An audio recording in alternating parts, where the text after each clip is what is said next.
তাড়াতাড়ি ঘুম থেকে উঠে বিছানা গুছিয়ে নিয়েছি। এবার চলে গেলাম ফ্রেশ হতে। ফ্রেশ হয়ে এসে আমার গাছটাকে একবার দেখতে গেলাম। গাছটার পাতাগুলো যে কী কারণে মরে যাচ্ছে বুঝতে পারছি না। তারপর চলে গেলাম ওদের সঙ্গে দেখা করতে। আর এদিকে শুরু হয়ে গেছে সকাল থেকে বৃষ্টি। চলে এলাম রান্নাঘরে, দেখলাম শাক ভাজা হচ্ছে।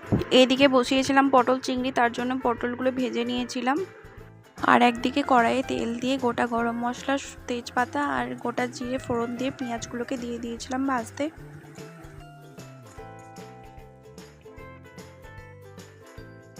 এবার পেঁয়াজের মধ্যে আলুগুলোকে দিয়ে দিলাম। আমি আলুগুলোকে আলাদা করে ভাজিনি। আর দিয়েছি স্বাদ মতো লবণ।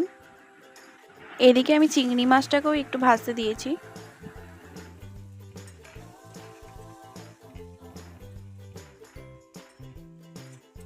আলুটা একটু ভাজা ভাজা হয়ে গেছিলো, তারপরে দিয়েছিলাম কেটে রাখা টমেটো কুচি।